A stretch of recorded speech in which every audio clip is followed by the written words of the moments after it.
calculs, il y a beaucoup de matrices et c'est aussi la base après les TP. D'ailleurs, on a commencé à en parler pendant les TP. On a parlé des projections. Donc, tout ça, ça fait partie du pipeline de visualisation. Voilà, j'ouvre le fichier. J'espère. Je ne l'ai pas.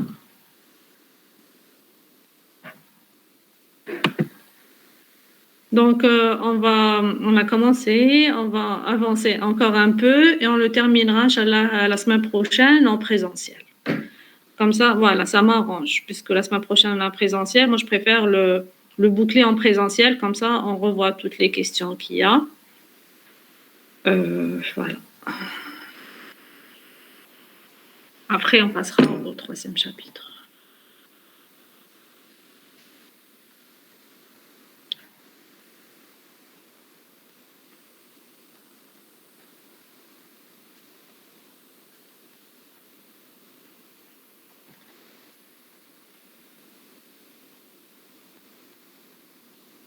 Alors, pour les TP ce mercredi, pour les groupes, je ne sais pas comment on va faire. Je vais m'entendre avec les enseignants et je vous tiens au courant. C'est-à-dire quel groupe va commencer à telle heure et quel groupe va commencer.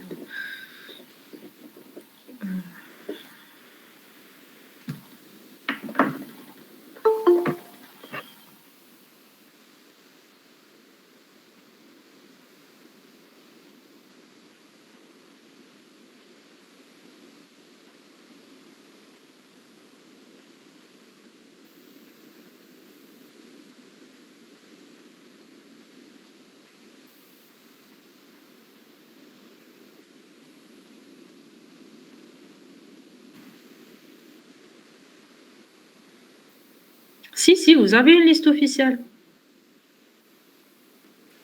Oui, oui, mais les profs, ils ont reçu.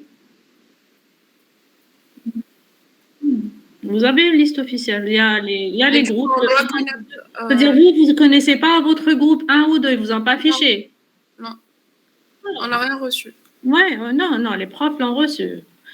Je vais vous l'envoyer. D'accord. Le groupe 1 et le groupe 2. Je ne sais pas s'ils avaient même prévu des sous-groupes, je ne sais pas. Mais bon, vous n'en avez pas besoin. Oui. Hein? Donc, je ne sais pas, hein, les équipes, comment vous allez faire, hein, parce que pour les 2 modules.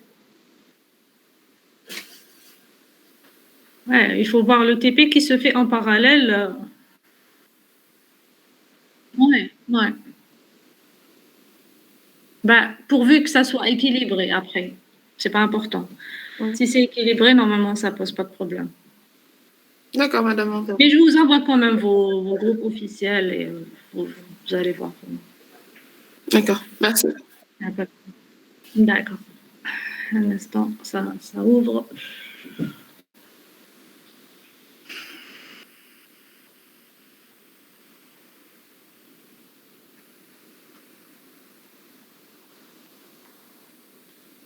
Alors, donc on avait commencé dans le pipeline, il y avait 3 parties. Est-ce que vous vous rappelez les 3 parties?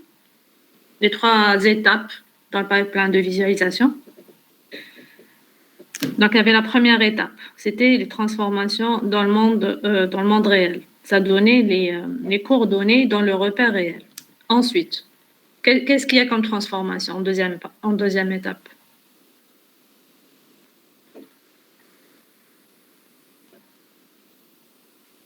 Une fois on a nos coordonnées dans le monde réel, qu'est-ce qu'on fait?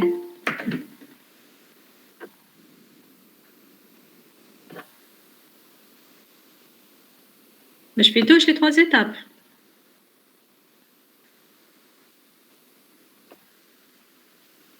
Non?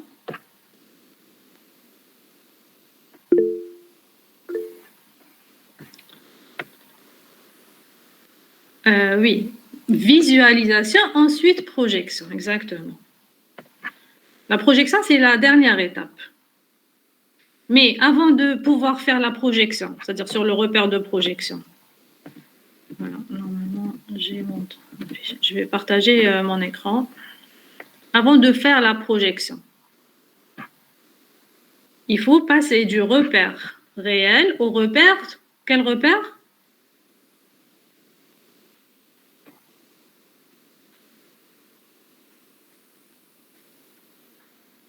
Le repère de la caméra. C'est tout.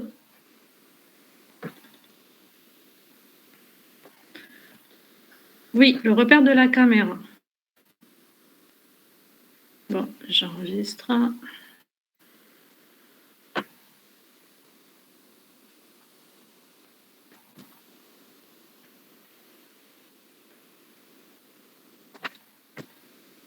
Alors, il y a les transformations de visualisation qui me donnent les coordonnées de visualisation. Ensuite, les transformations de projection qui me donnent les coordonnées de projection.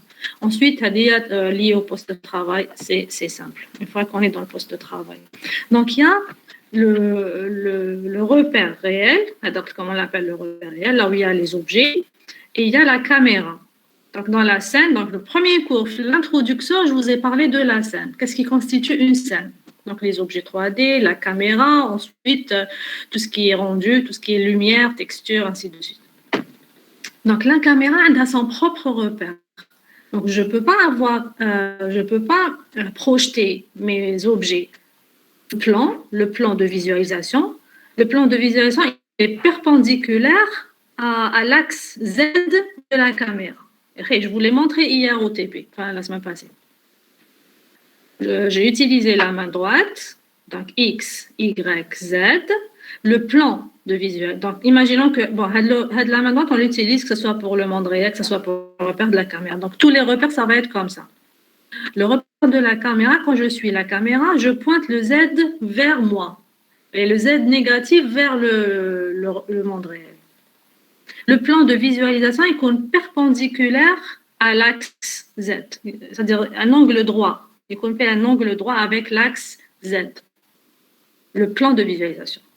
Donc, pour pouvoir avoir les coordonnées sur ce plan de visualisation qui est là, qui est sur la caméra, il faut que je passe, c'est-à-dire je ne peux pas utiliser les coordonnées par rapport à cette origine. Il y a 0, 0, 0, j'ai les coordonnées ici, ensuite je passe un autre plan. Alors que le plan, il fait partie de ce repère. Donc, je dois passer, c'est-à-dire retrouver mes coordonnées, les transformer vers le repère de la caméra. La transformation de visualisation. Donc, avec OpenGL, on l'a fait avec quelle instruction, quelle fonction? On a fait la transformation. La transformation de visualisation, on l'a faite. On a fait tout. Hein. En OpenGL, jeudi, on a fait Hadi ou Hadi. On a fait transformation de visualisation et on a fait transformation de projection. Avec quelle fonction on a fait la transformation de visualisation? Look at. D'accord? Donc, look at, voilà. Donc, look at, je prends, le repère. Et je fais la transformation. Mais le repère vers le repère. Les paramètres de look at, c'est la position de la caméra. Le point référence de visualisation, c'est-à-dire, oui, elle regarde là, elle est vers quel point elle est vraiment orientée. Je fais ma transformation. Et le vecteur view up. Donc, c'est la même chose. En théorie, c'est le même principe qui est utilisé dans OpenGL. Sauf qu'en théorie, il y a plusieurs manières de trouver l'axe. Comme on commence d'abord par fixer l'axe, je l'ai dit le cours passé, par fixer le Z. Donc, avec ce point et ce point, je fixe le Z. Le Y, je le fixe par rapport au view up. Ensuite, une fois que j'ai fixé deux axes, le troisième, parce qu'il est perpendiculaire aux deux, avec cette règle. Donc, il faut d'abord fixer deux axes pour pouvoir déduire le troisième axe. Une fois c'est fait, c'est bon. J'ai les coordonnées de mon nouveau repère, le repère de visualisation. Je peux faire la transformation. Une fois que j'ai les coordonnées, je peux transformer maintenant là. Donc, avec lookat, exactement. Donc, j'ai besoin. Donc, ça, c'est ce qu'on a utilisé dans le TP. Le point référence de visualisation, si vous vous rappelez, dans le TP, donne 0, 0, 0. On est orienté vers l'origine. Le vecteur view up, on a utilisé l'axe Y, le haut, celui-là, pour trouver celui-là. Pour trouver celui-là. D'accord? Ils n'ont pas le même sens. Hein? C'est pas exactement pareil. Regardez. D'accord? Comment on passe de ça à ça? Sachant que Z, c'est bon. Donc, je commence par fixer Z. Sachant que Z, je l'ai fixé. En utilisant le Y, eh ben, je prends la projection à Y qui compte perpendiculaire à Z. Parce que attendez, ici, voilà. Donc, le Z, je l'ai fixé. Le view up, donc j'utilise le Y, tu as le repère réel. Mais bien sûr, je ne peux pas avoir un repère fait un angle comme ça. Donc, j'utilise sa projection de sorte à avoir un angle 90 degrés avec le Z. D'accord? Donc, à des là. Donc, à partir de là, une fois que j'ai fixé le Z, donc en utilisant la position de la caméra et le point référence de visualisation, c'est-à-dire la position, OpenGL c'était la position, maintenant en théorie c'est la distance qu'on va utiliser, la distance entre la caméra et ce repère-là, la distance à dire. D'accord? On fixe l'axe Z, et une fois on a la distance, on peut positionner la caméra sur l'axe Z. Donc, une fois positionné, comment on va trouver l'axe Z? Donc, l'axe Z, il est perpendiculaire à quel plan? Je fais la كتبة. Vous سميتو le plan?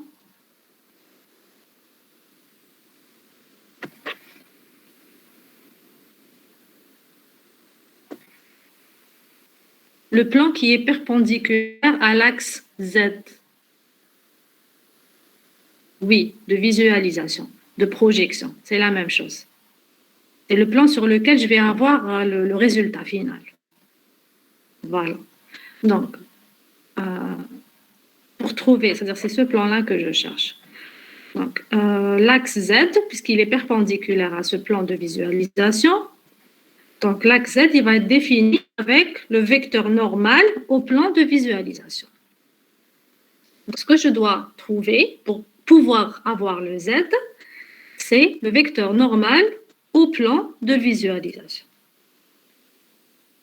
Il faut le vecteur normal. C'est le vecteur qui est perpendiculaire à un plan.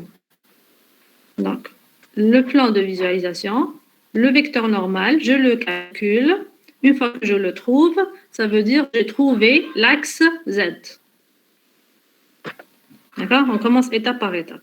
Le but ici, pour avoir les coordonnées de visualisation, les étapes, c'est quoi?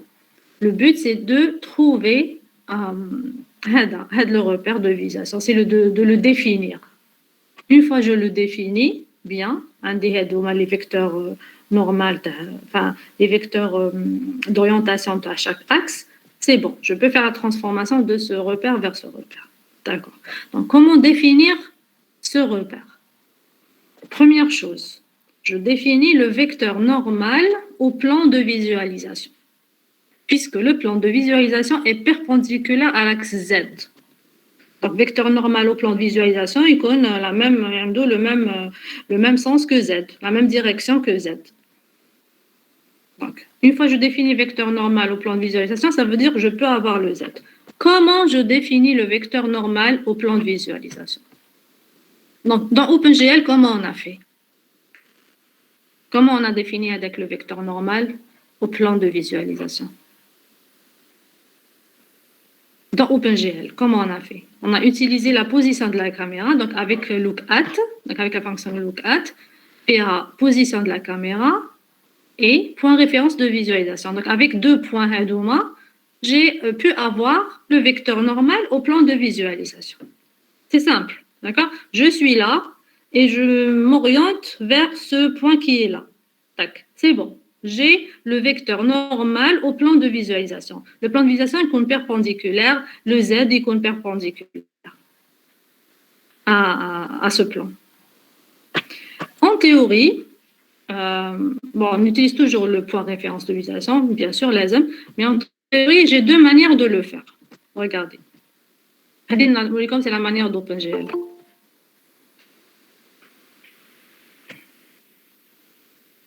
C'est la manière d'OpenGL. Donc, j'utilise l'origine du repère de visualisation, la position de la caméra, et le point référence de visualisation.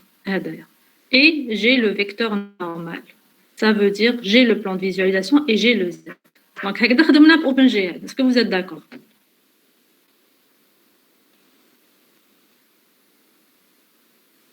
Est-ce que vous êtes d'accord? On a utilisé le point référence de visualisation. Dans l'exemple TP, quand je vous l'ai donné, j'ai utilisé 0, 0, 0. C'est-à-dire comme on regarde ici, vers 0, 0, 0, et on s'est positionné ici, sur cet axe. On s'est positionné 0, 0, 5, je crois, et on a regardé vers 0, 0, 0.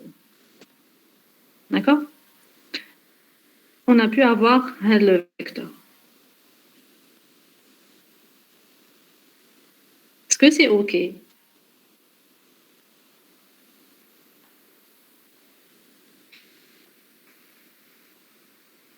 Est-ce que vous avez des questions jusque-là? J'ai juste utilisé la même méthode de NAF OpenGL. Donc, il a fait vous comprenez là ce que je fais. Donc, avec l'origine du repère de visualisation, donc l'origine du repère de visualisation, c'est-à-dire la position de la caméra, et le point référence de visualisation, j'ai pu trouver le vecteur normal au plan de visualisation. Donc, c'est la première étape pour pouvoir définir le repère. Il faut avoir le Z. Pour avoir le Z, il faut avoir le vecteur normal au plan de visualisation. Est-ce que c'est bon? Il n'y a aucune réaction.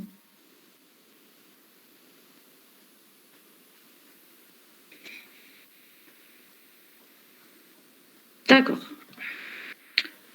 Il y a une deuxième méthode qui n'est pas utilisée dans OpenGL, mais vous pouvez la trouver autre part. Hein, je sais pas. Je vous donne tout ce qui est théorique, tout ce qui est possible.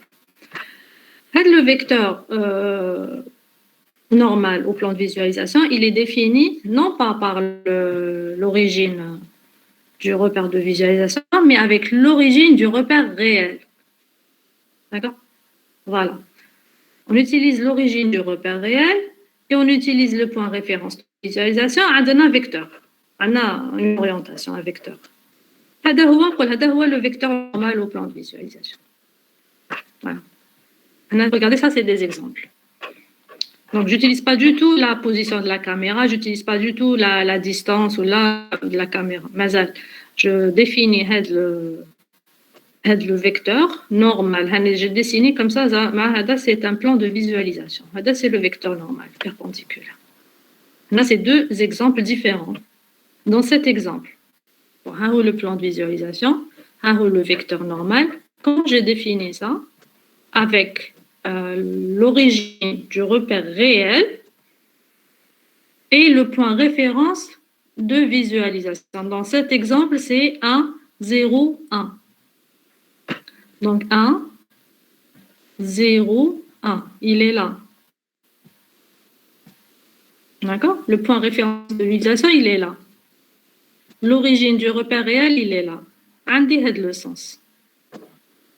J'ai défini le vecteur. D'accord? Je définis le vecteur. Bien sûr, le vecteur normal, je peux le mettre ici, je peux le décaler. C'est-à-dire, j'ai défini l'axe, en fait.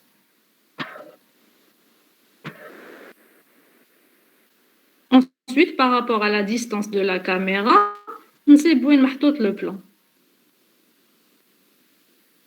Attendez, je vais essayer de faire. Je vais copier ça.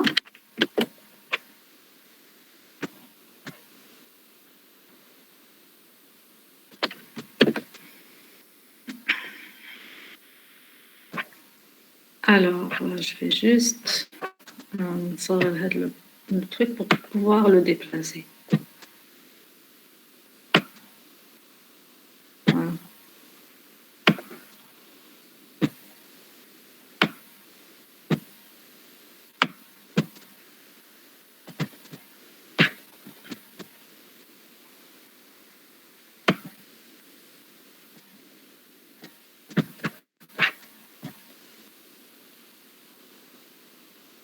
D'accord? Donc ça c'est le plan de visualisation. Ça, c'est le vecteur normal. On a un angle droit.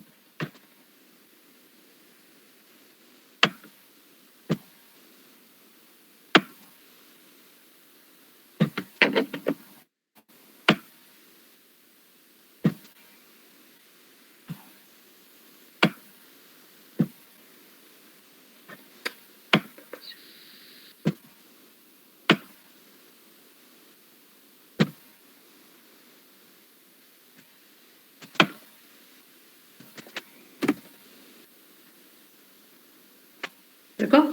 Ça, c'est le plan de visualisation. Ça, c'est le vecteur normal. Donc, pour pouvoir trouver le Z, je dois trouver ce vecteur normal au plan de visualisation. Je suis en train de me répéter, je crois que c'est la 10e fois que je le dis. Pour trouver le Z, je dois trouver le vecteur normal au plan de visualisation. Dans la première méthode, et c'est la méthode qui est utilisée dans OpenGL, pour trouver le vecteur, on a utilisé, donc je vais déplacer d'ailleurs pour faire l'autre exemple. On a utilisé le point référence de visualisation. Par exemple, le point référence de visualisation, il est là, comme ça.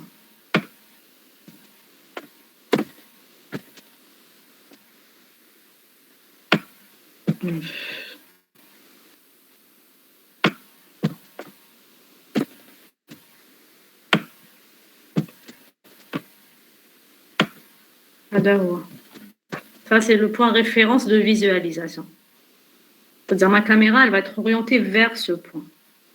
Donc, dans l'autre méthode, j'ai utilisé l'origine du repère de visualisation, c'est-à-dire la position de la caméra, l'origine de la caméra. J'ai utilisé avec le point, par exemple ici, et j'ai fait comme ça le vecteur normal au plan de visualisation. Tac.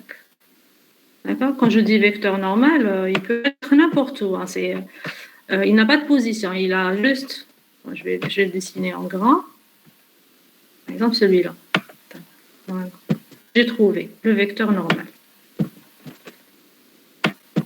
Avec cette direction. Point Hadaya et l'autre, l'origine du repère de la caméra. Donc, c'était la première méthode. Après, bien sûr, j'ai un plan de visualisation qui est perpendiculaire à ce vecteur normal. Deuxième méthode, au lieu d'utiliser les deux points pour trouver ce vecteur, j'utilise ce point et ce point. D'accord? Au lieu d'utiliser l'origine du repère de visualisation et le point référence de visualisation, j'utilise l'origine du repère réel et le point référence de visualisation. J'utilise les deux points pour trouver mon vecteur normal. Voilà mon vecteur normal.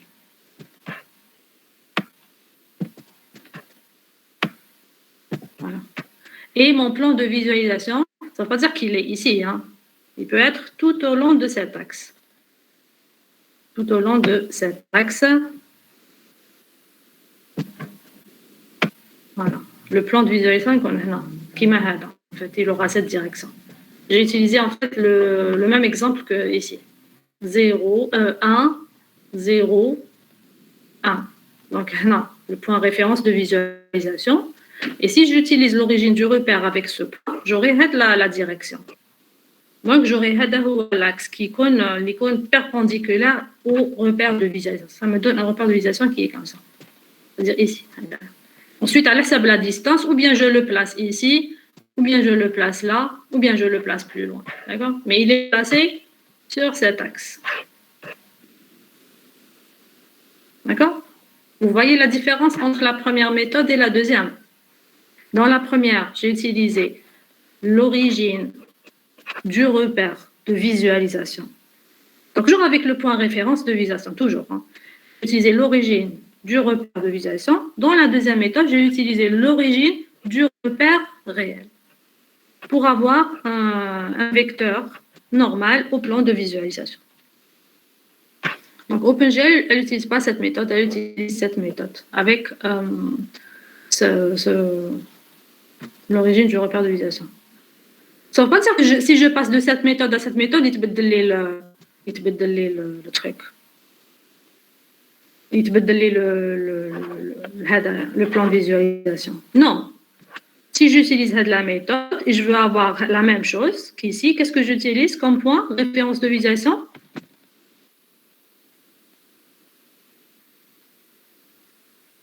Il faut que ça soit le même. Il faut que ça soit. Anaya, par exemple, je veux avoir ça. Je veux avoir ça. Pour pouvoir voir. Si j'ai Hekdaya, ben là, je ne peux pas voir la scène. ما حبيتش نشوف la scène من هذا le point de vue. ماشي منا ونشوف هكذا. حبيت نكون هنا ونشوف dans ce sens. Je veux avoir ça.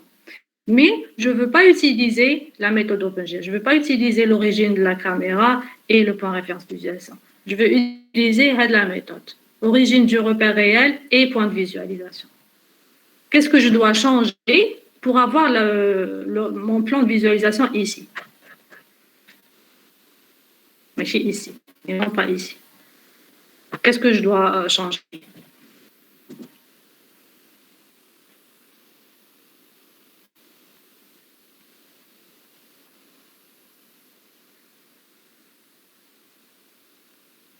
Voilà. Je dois changer le point référence de visualisation, parce que l'origine du repère réel, je ne peux pas le changer. Alors, je dois changer le point référence de visualisation de sorte qu'il atteigne le sens. Donc, je le mets... qu'est-ce que je suis sur le truc? Voilà, des origines.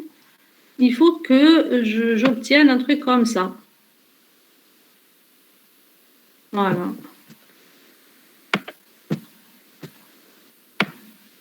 Pour avoir هكذا حبيت نحط mon plan هنا هكذا. Il voit comme ça, mais c'est comme ça. Donc, je mets le point de référence de visualisation, puisque l'origine du repère réel, je suis obligée de le prendre, comme j'utilise la deuxième méthode. Au lieu de le mettre 1, 0, 1, 0, moins quelque chose, moins 1, 0, je ne sais pas si c'est 1 ou là c'est 1 par exemple. Voilà.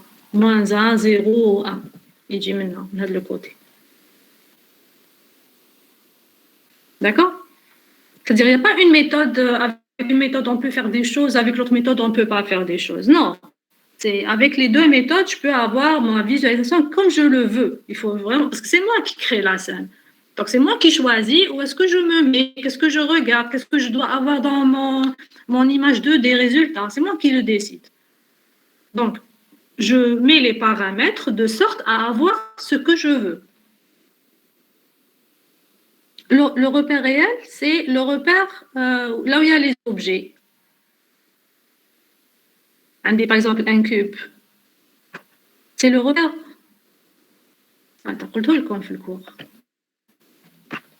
D'accord? Donc, comme la dernière fois, avec la figure, tu as la scène. Attendez, si je vais ouvrir la transformation géométrique. C'est comme la figure, c'est quand même l'introduction, le premier cours. Donc, je vous avais dit qu'il y avait, voilà, donc il y avait le monde réel.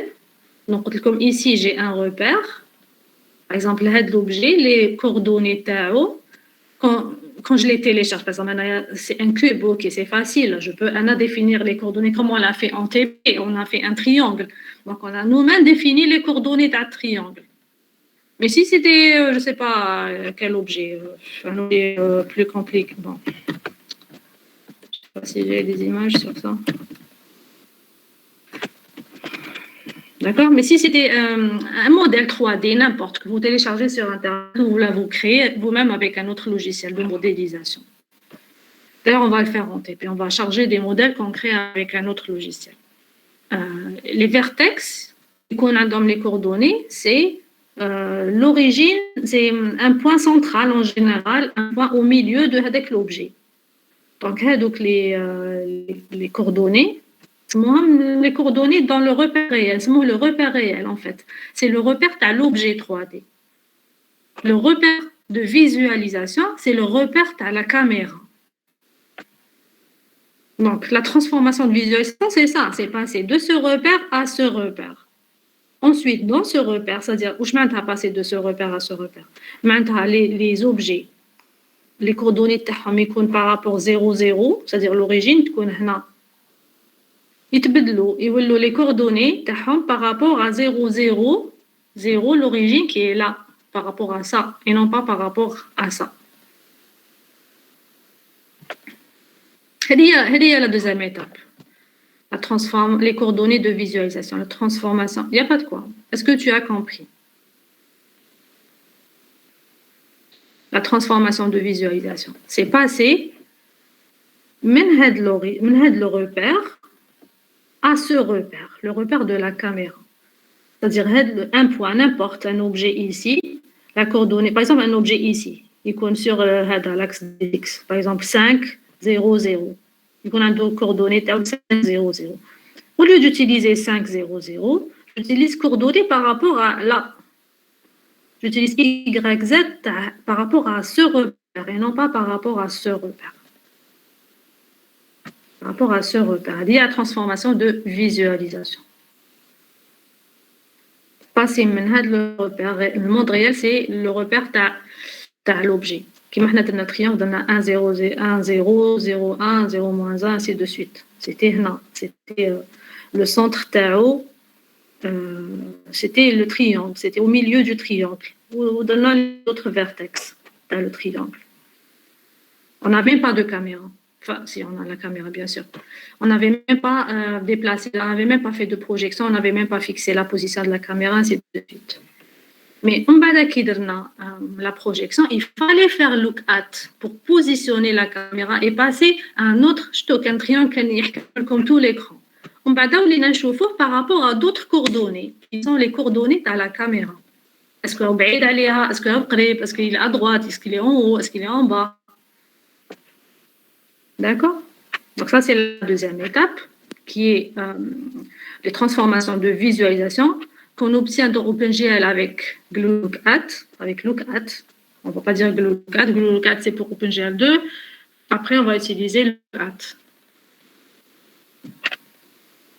Donc, mais pour pouvoir passer de ce repère à ce repère, il faut définir le repère de la caméra.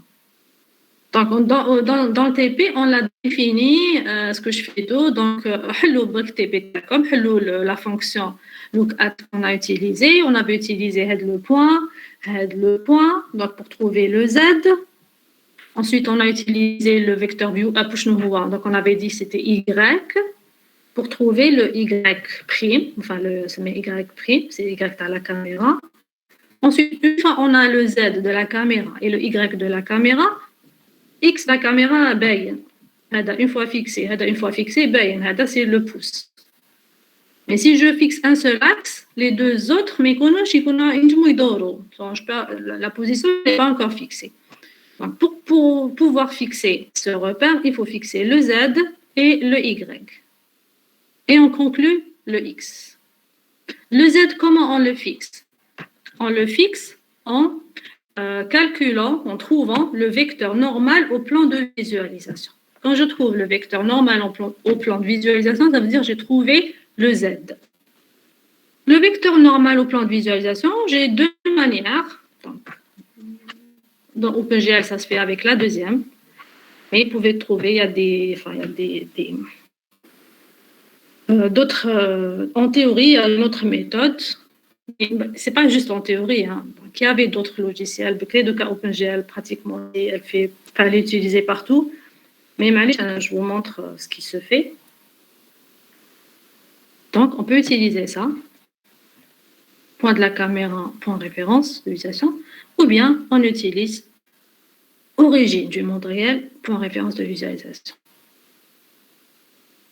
D'accord? Pour avoir, donc, dans cet exemple, ça c'est l'exemple de l'ensemble. D'accord. Donc, 0, 0, 0, 0, 1, 0. Donc, ça me donne le vecteur. Dans le deuxième exemple, c'est toujours 0, 0, 0, 1, 0, 0. Donc, 1, 0, 0, il est là. Ça me donne un vecteur comme ça. Ça veut dire, j'étais là, Voilà. Maintenant, 0, 0, 0. Et je suis allée vers 1, 0, 0. Ça me donne ce vecteur. Voilà. Bien sûr, ici ou là, ici, c'est juste un vecteur. Hein. Voilà. Le plan est connaît. Bon, je pense que l'autre méthode, elle est plus précise, plus facile. Surtout puisque je définis la position de la caméra. D'accord? Donc, on obtient le Z. Voilà pour le Z. Pour le Y, donc, je mets tout Z'. Parce que pour le moment, Z, c'est le Z, tu as le monde réel. Tu as la caméra, X', Y', Z', on va dire. Donc, j'ai défini Z'. Le view up, il faut qu'on le définisse, bien sûr. Donc, dans TP, on avait fait, dans Lookat, donc on avait dit que c'était Y, mais en général, c'est ça. On met le haut, le haut de la caméra. Mais après, bien sûr, on peut changer. Hein. On peut la caméra, comme on veut. Voici le view up. Donc, je ne peux pas dire, voilà, le view up, Y. Il est comme ça. Je prends cet exemple.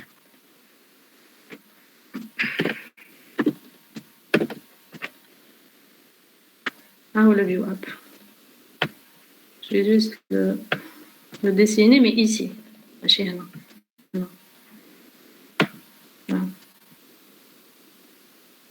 Le view up, Y, ou le Z'. Est-ce qu'ils sont, enfin, on va dire qu'ils ne sont pas forcément droits. Il n'y a pas un angle droit, bien entendu. Ils ne sont pas perpendiculaires.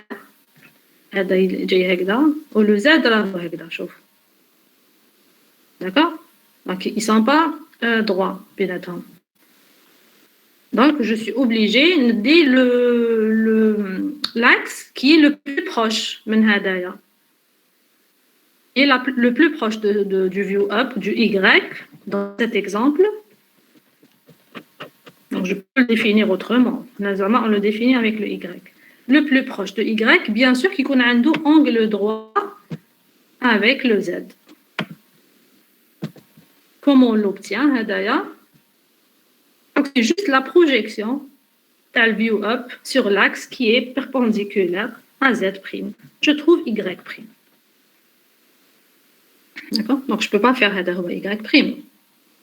J'ai un repère orthonormé, j'ai un repère, voilà, le repère, il est comme ça. Tac, tac, tac. Je ne peux pas faire Y comme ça, avec un angle alpha. Donc, je prends juste la projection terme pour avoir 90 degrés. Et ça sera vraiment le plus proche de je dis, le haut. C'est celui-là qui est le plus proche de ce haut, tout en gardant mon orientation. Je regarde vers le bas pour regarder quelque chose. Le haut taille, c'est pas forcément vers le ciel, mais il dort avec la tête. Je suis avec la tête. C'est celui-là. Donc, c'est exactement ici comme dans la figure. Donc, la caméra, je l'ai orientée vers le bas. Le haut de la caméra, il est comme ça. Il peut pas être comme ça. Exactement vers le haut, comme défini par Y. Il est obligé de tourner avec le Z. Il va tourner comme ça. De sorte à garder toujours le 90 degrés. C'est bon? C'est bon pour ça? Donc, on définit le repère de visualisation. C'est bon, je l'ai défini. X, j'ai X. D'abord Z, ensuite Y, et forcément X, il va suivre. Donc, une fois que je le définis, je peux faire la transformation de changement de repère. Changement de système de coordonnées. Donc, pour pouvoir trouver où est la transformation, c'est avec les transformations géométriques. Hein, on va combiner plusieurs transformations géométriques avant de trouver une transformation qui va me donner les coordonnées, les rangs par rapport à 0, 0, notre rang par rapport à 7, 0, 0 là. Voilà. Donc, on dit le UVN, puisque j'ai bien calculé x', y', z'. Donc, UV1, c'est des vecteurs unitaires qui définissent le repère de visualisation. Voilà, c'est bon, je les ai trouvés. Pour passer de ça à ça, il suffit de placer les vecteurs unitaires, le repère de visualisation, c'est-à-dire faire la transformation maintenant là. Ça sera indiqué la transformation pour passer les coordonnées de là à là. Pour pouvoir positionner UVN sur X, Y, Z, qu'est-ce que je fais? Première transformation, je fais une translation. Une translation. De sorte que l'origine du repère de visualisation soit positionnée sur l'origine du repère réel. Voilà ce que ça donne. D'accord? Je fais d'abord une translation. UVN. Donc là, on va dire que la position au Z0. 0Y. Donc, je fais une translation de moins X0, moins Y0, moins Z0. Pour pouvoir ramener ici vers 0, 0, 0. D'accord? Donc, la position de par exemple, c'est X0, Y0, Z0. Je fais une translation. On a fait l'exemple d'ailleurs, qui donne la transformation géométrique. Pour ramener un objet sur l'origine, on fait une translation de moins X, Y, Z. Le point. Donc, le point, la translation de moins X0, moins Y0, moins Z0 pour me retrouver ici, pour avoir ça. Ensuite, une fois que j'ai fait la translation, il faut vraiment positionner le U sur le X, le V sur le Y et le 1 sur le Z. Donc ça, c'est des quoi? Qu'est-ce que je vais faire pour avoir ça sur ça et ça? Qu'est-ce que je vais faire? Voilà, c'est ça. Je vais faire plusieurs rotations. Je vais faire une série de rotations. Je vais faire une série de rotations. Et, la rotation en ayant les vecteurs unitaires, UVN, donc chaque U, le U, il est bien défini avec UX, UY, UZ. Le V, pareil, VX, VY, VZ, et le N, NX, NY, NZ. Donc, la transformation de rotation, c'est ça. Donc, UX, UY, UZ, VX, VY, VZ, NX, NY, NZ. Hadia, c'est une combinaison, c'est une série de rotations telles que le UVN soit sur le X, Y, Z. Ou Hadia, c'est la translation.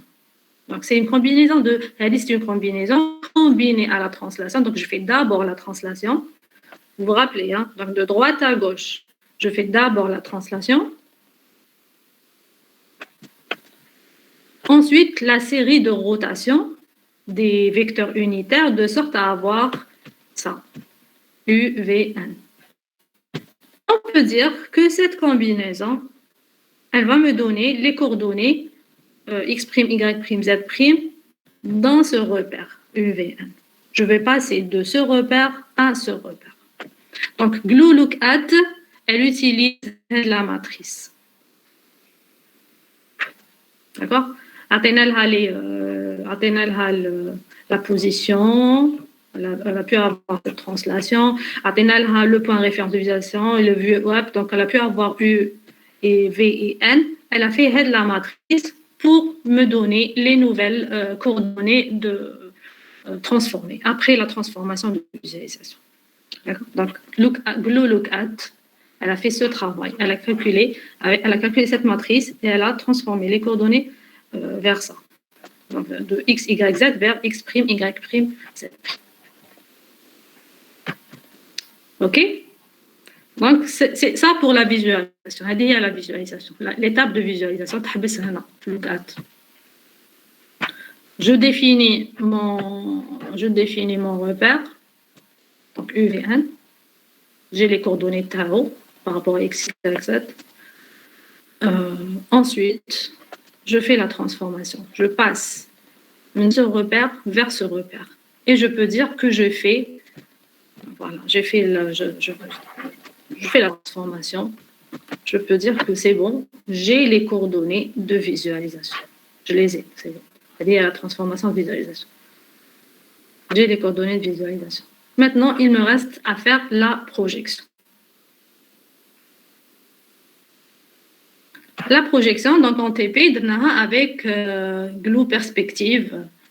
Donc pour la projection perspective, et je vous avais parlé je vous avais dit, bon, on n'aura pas le temps là de faire et j'avais pas prévu de le faire de toute façon, les matrices de projection. Parce que aussi la projection, c'est des matrices. Qui maintenant, c'est des matrices de transformation, de visualisation, pardon. On va aussi faire les matrices de projection. Je vais juste vous expliquer de façon avec l'autre. Troisième étape. Donc, on est à la troisième étape. On a obtenu les coordonnées de visualisation. On va faire les transformations de projection pour avoir les coordonnées de projection. Je vous avais dit en TP, il y avait les deux projections. Donc, pour avoir les coordonnées sur le plan de visualisation, le fameux plan de visualisation. C'est-à-dire ce qu'on veut obtenir, c'est ça. C'est les coordonnées sur ce plan de visualisation. Voilà, on en avait parlé au TP, donc il y a la projection parallèle et la projection perspective. C'est la projection parallèle. Donc on avait dit que la différence, c'est que la projection parallèle ne donne pas l'information de profondeur, parce que si j'ai un autre P1, P2, un autre segment, non, si j'ai le même segment, P1, P2, et je le déplace, je l'augmente, c'est-à-dire je l'éloigne du plan de visualisation, il va avoir la même taille sur le plan de visualisation, il ne va pas bouger.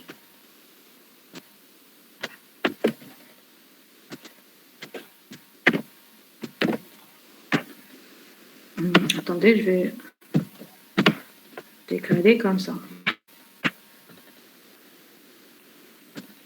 En fait, la ligne, elle continue. Elle continue. Et la même chose pour l'autre, parce qu'elles sont parallèles. Donc, elles vont avoir la distance entre les deux lignes, c'est-à-dire elles ne vont jamais se rencontrer. Ça veut dire la distance, elle va rester telle qu'elle, elle ne va pas diminuer. Si elle diminue, ça veut dire qu'elles vont se rencontrer plus loin. Ce n'est pas le cas. Donc, P1, P2, si je le décale ici, très loin, ou là même si je change son orientation, je vais avoir, allez, je vois, pas le problème de changement, mais le problème de profondeur. Je vais avoir la même chose sur l'image.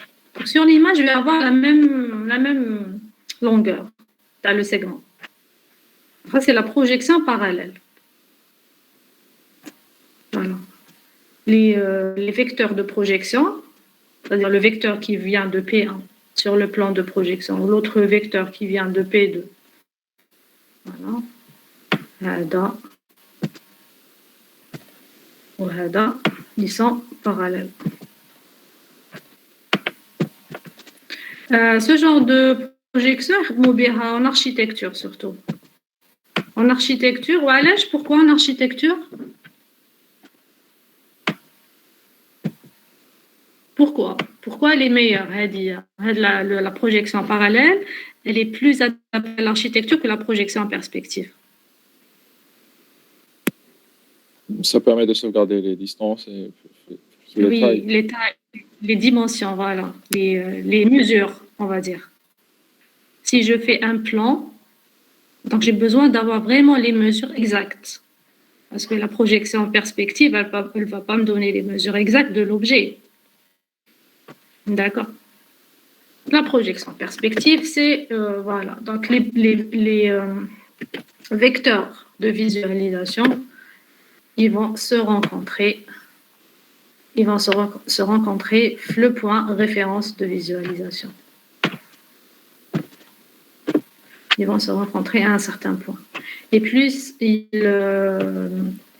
s'éloignent du plan de visualisation, plus leur taille va être plus petite.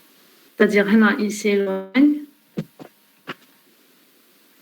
Si j'ai un objet qui a la même taille, P1, P2,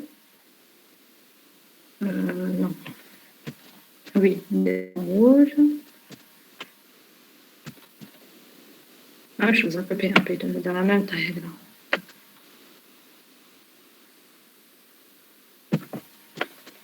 Sa projection, elle va être plus petite.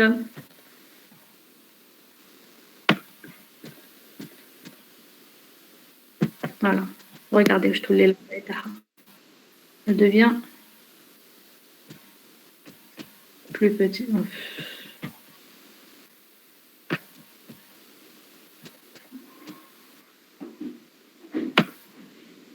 Elle devient plus petite. Et si un objet est plus grand, P1, P2, plus grande taille, il aura la même taille sur P1, P2 parce qu'il est plus éloigné. Et ça me donne l'information de profondeur. Voilà. Du coup, Oui. Du coup, c'est là où on va devoir appliquer la notion de profondeur maximale. De quoi? Oui. Là, non. La profondeur maximum, on l'applique dans tous les cas, dans les deux cas. Que ce soit perspective ou la parallèle. Ça nous voit qu'il y a le schéma. Voilà. Projection parallèle, on a plan proche et plan éloigné. On a des projections perspectives, on a plan proche et plan éloigné. Dans les deux cas, on a la distance maximum pour pouvoir définir le volume. Sauf que la forme du volume n'est pas la même. Mais dans tous les cas, j'ai un volume limité par les deux côtés, les quatre côtés, les côtés latéraux, et par le plan le plus éloigné et le plan le plus proche, que ce soit parallèle ou perspective. Ok, merci. Il n'y a pas de quoi. D'accord? Donc, la semaine prochaine, Inch'Allah, on va continuer. On va faire les matrices. Voilà, donc il y a des matrices pour pouvoir faire les transformations parallèles et perspectives. On obtient des matrices.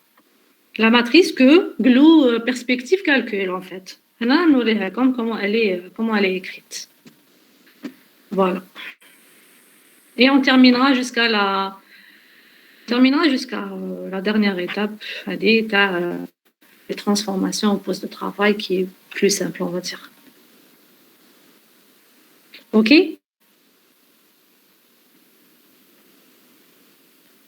Très bien. Donc, voilà, un mercredi, Inch'Allah. Je vais bien sûr vous contacter pour vous dire comment on fait pour les groupes et quels groupes vont faire quel TP.